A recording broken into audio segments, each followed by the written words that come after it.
The White Bear Area Chamber of Commerce and On Location TV 19 are proud to present Your Business Matters, dedicated to your business needs.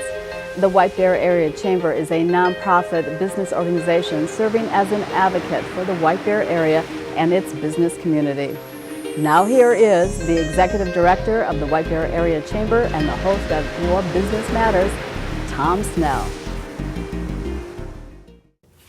Welcome to Your Business Matters. I'm Tom Snell, the Executive Director of the White Bear Area Chamber of Commerce. Today, my guest is Ramsey County Commissioner Victoria Reinhardt, who is here to give us an update about a very important transportation project, the Rushline Corridor. Thank you, Victoria, for coming to meet with us today on Your Business Matters. Thank you. I'm very happy to be here. Good. I want to ask a couple questions about this new project that's being looked at for Ramsey County. First question, the most obvious, is what is the Rushline Corridor? Okay. Well, the Rushline Corridor is an 80-mile corridor. It's a very long corridor. 80 miles? 80 miles. It goes from the Union Depot in St. Paul all the way up to Hinckley.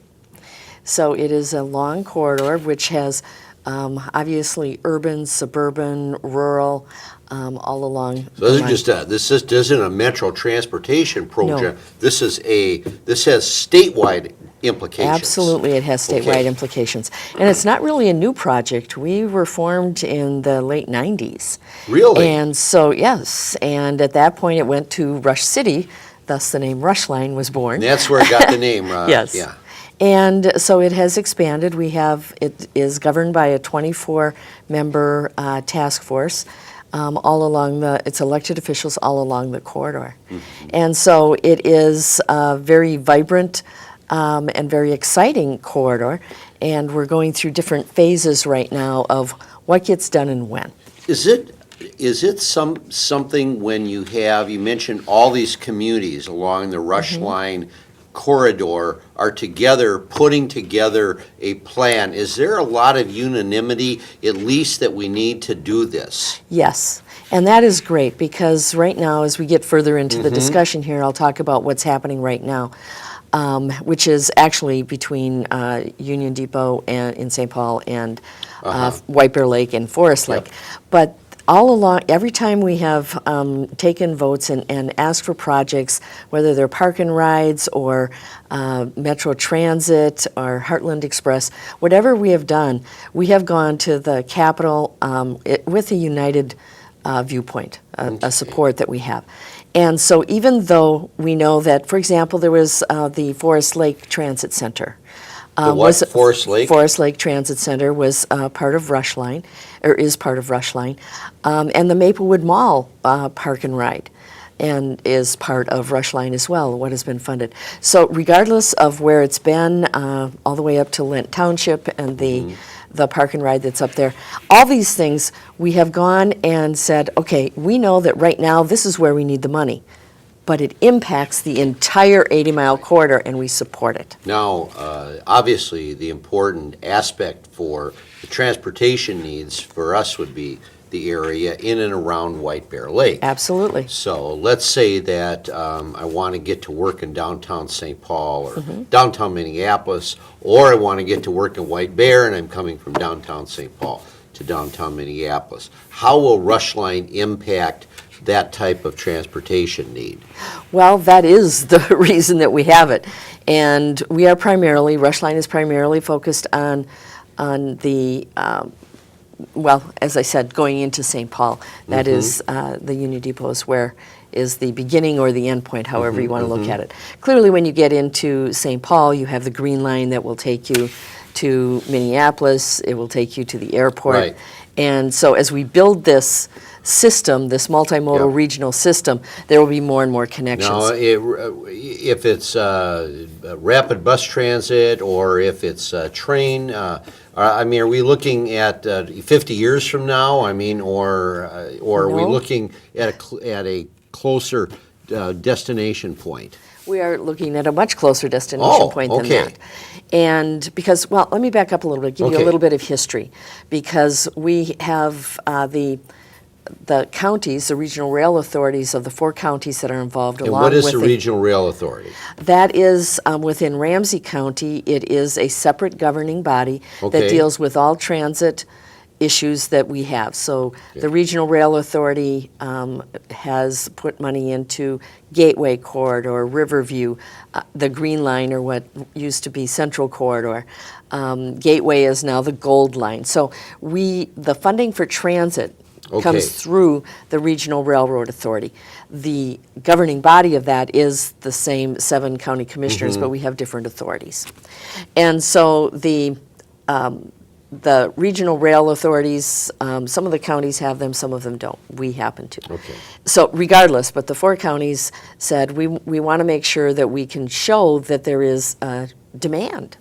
So we actually started and paid for the express bus that went from Forest Lake or Wyoming, and Lent Township, all the way into St. Paul.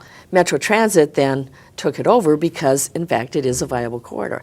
So we have been providing that service for a while. Now, my understanding about the Rushline Corridor discussions are that there really are 2 approaches. And I may be oversimplifying this a little bit, but one approach is that we're going to be providing what's called rapid bus transportation. Yes. The other is that it's going to be, at least for some of the people that are on the corridor, we're going to be providing rail transportation. That is And correct. I mean, I don't know if that's oversimplifying things, but could you explain that a little Yes. bit? Well, what we have done, in 2009, we completed a study called an alternatives analysis. And out of that, we winnowed down, okay, what do we want to study further? The 2 options that came out to study further were light rail transit between St. Paul and White Bear Lake. Okay. The other is bus rapid transit from St. Paul to Forest Lake as part With of the stop in White Bear, I would assume, right? the stops have not been determined yet, Okay. but yes, I mean, we want to deal with this corridor from the east side of St. Paul, right up to Forest Lake. Now, in Forest Lake, again, we have the transit that goes, the bus transit that goes forward as well. But we had these 2 corridors, or these 2 options, and we said, well, we've only got to have one, or a combo platter of Yeah. what it would be. Yes. And so we now are in the most exciting part, and why I say the timeline is moving forward very nicely at this point, is the pre-project development study. What that does is it's very specific, and it says, what would it look like if we did light rail and how much would it cost? What does the public think of it? What would that cost us, and how would it work going to White Bear Lake? At the same time, we are deciding what would it be when you have bus rapid transit, because that would basically be along the I-35 corridor. That seems to be a discussion that the public really needs to be involved in a Absolutely. dramatic way. And they are. We have had several open houses. We do pop-up meetings. We do social media. We go out to chambers and business organizations. We go out to churches and places of worship. I mean, wherever somebody wants to talk about Rushline to provide us with input, we make sure that we get that input. Okay. Obviously, website, rushline.org, and going to that and providing input that way. We have had many, many, many comments, and in fact, we are moving into phase 2 of the pre-project development study, which is to end up with a locally preferred alternative. And through that process, we got a number of route ideas from the public. I want to get What would they like to see? want to get back to that in just a little bit. Now, without indicating which you prefer, what are some of the advantages for each one, for rapid bus and for the use of commuter rail or light rail? Well, and in fact, when I said that we could have a combo platter, we Yes. could. Okay. And so maybe for Yeah, one what part would of that this, mean? that would mean that you could have some combination of light rail transit and bus rapid Okay. transit. And how would that work? Where would it go? And so I think that with with light rail transit, clearly the economic development, because you have a fixed guideway. It has been proven across the country, across the world, actually. So what do you mean by how does economic development in a fixed, what does a fixed guideway mean? A fixed guideway means you've got a rail. Okay, You've or you've got a space that is a dedicated guideway.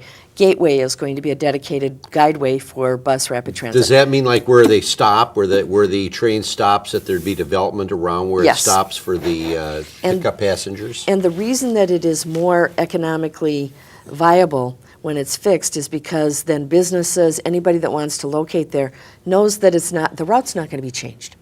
Yes. And so if you have something that is, amongst traffic, which is also an option, as we said, on bus rapid transit, it doesn't have to be a dedicated guideway. Yep. But it will spur that development because of the permanency of it. Wow. Okay. All right. So, again, if it's not a fixed guideway or a rail or, something that is permanent, Yes. it still spurs economic development because employers know that they can get a diverse labor force, they can get their products to where they need to be on time, they can get all the materials that they need, whatever it is. An improved transit system is a real economic driver. Yeah, and I've talked to a number of employers, and Yes. they indicate that getting people to their places of employment is a challenge from time to Right. time. So, and I want to get into that just a little bit about the economic drivers of this project. Is this going to make it easier, perhaps, if we're looking to bring in like maybe younger people into a White Bear area, and we Yes. want to be able to provide better transportation gateways to our community? Do you think that, has there been any studies to show that that might be helpful? Absolutely. When you look at the demographics of this corridor, where you get 43% population increase, 37% employment. That much, That much. population increase? Yes. It's about 143,000, if I Wow, remember correctly. okay. And the jobs, a 37% increase in jobs, about 71,000 between now and 2030. You want to recruit and get the labor force that you really need, regardless of what that is. The Right. younger generation is really relying more and more on transit and less on the personal vehicles. Right. And so that will absolutely bring people into our community that are needed, and vice versa. Reverse commute is becoming much more popular now as well, so that they can get into the city.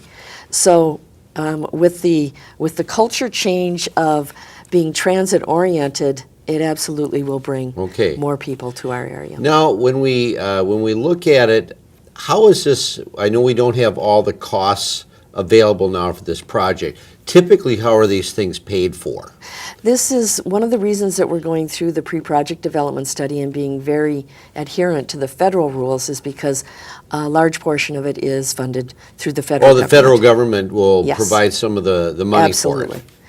for it. It's about, well, it depends on which pools of funds you can Yeah. go for, but it's about 50% of the cost. Okay. Then you have to have state funding and the rail, the counties along the line also put in Would funding. have to put Yes. some And money in fact, in. they have done that for the studies.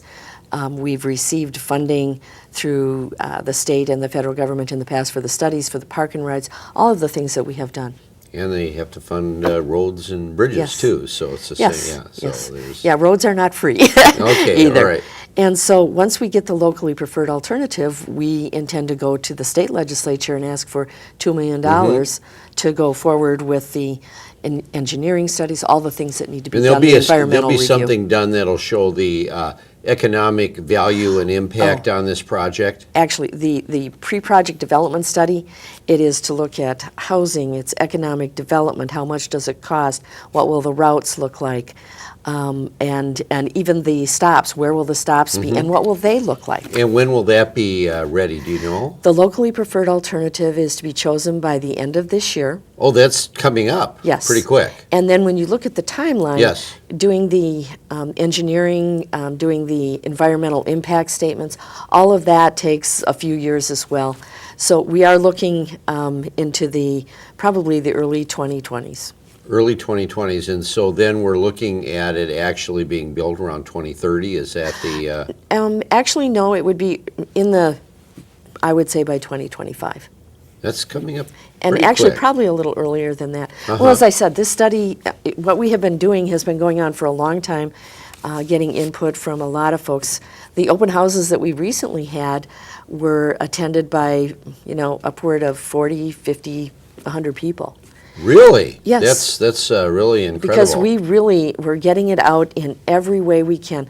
That input, we have walked the corridor with people in the community.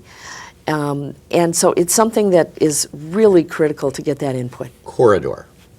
Yes. That's the next question is, what are some of the plans of where the corridor is going to be? I mean, I don't want to see, are we going to look at some major artery being dug up for 5 straight years, No. down to 1 lane, or, what are we Well, looking at? they do take a while to build, but the fact is that once you get everything in line, you've got the funding, you've got everything, the construction is usually about a 2-year period, I think.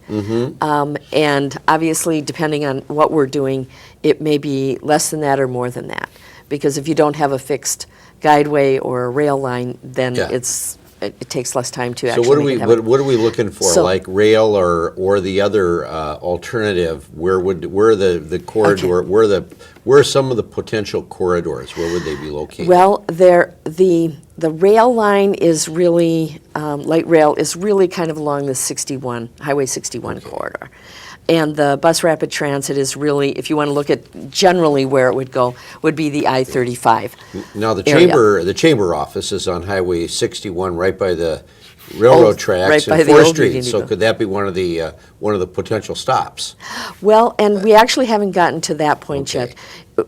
There are so many different alternatives now, Sure. especially with the public input that we have added in. Yep. And we will be making a decision on what gets studied further Yeah. and bringing it out in May or June to the public again to say, okay, these are the things that failed the initial test. Okay. If we can't physically make it happen, then it would fail that test.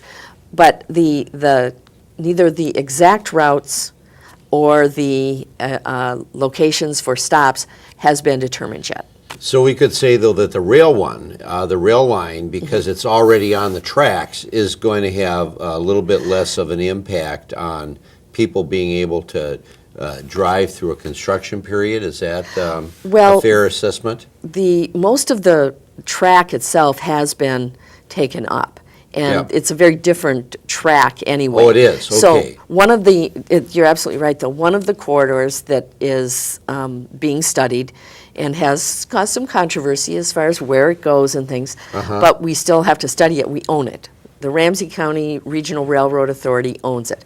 So we would be remiss, and the federal government would not look kindly on it if we didn't actually keep that in the study. Okay. So that is the Bruce Vento Trail is actually part of the transit line that is owned by Ramsey County. We've got signs up there. We could move the trail. And I do want to point out that we have made a true commitment that no matter what, rail and trail can and will coexist. We are not going to take away trails without replacing them or moving them slightly. So right Yeah, now, 'cause I've heard about that as an Yes, issue in it is. Minneapolis and. well, Yeah. and the reality is there are some pinch points, including White Bear Lake, where we don't have the same amount of rail authority property. Yeah. So, but that doesn't mean that you can't Yeah. do it. It means that you have to be a little more creative. Careful, okay. Now, again, if someone is interested in finding out more about the Rushline Corridor discussion, because this is a major transportation undertaking by Ramsey County and others, who can they contact? Well, they can go to the website. That's probably the easiest, rushline.org. And we have the pre-project development study. It talks about the upcoming events, the decision points, the routes. If people want to know what the routes Sure. look like that are being considered, that is all on that website. You can follow, and I'm not the greatest social media person, but on Twitter, on Facebook, there are many different ways to connect. You can contact my office, obviously, but you can also contact the Regional Railroad Authority, Mike Rogers, Tim Mayasich. Tim Mayasich is the director. Wonderful. And so there are many different ways to get involved. We really want the input. It is so critical to us. Thank you, Ramsey County Commissioner Victoria Reinhardt, for joining us today on Your Business Matters. Thank you very much for the opportunity. As we close, take a look at some of the upcoming chamber events. Feel free to join us. I'm Tom Snell. Thank you for joining me today on Your Business Matters.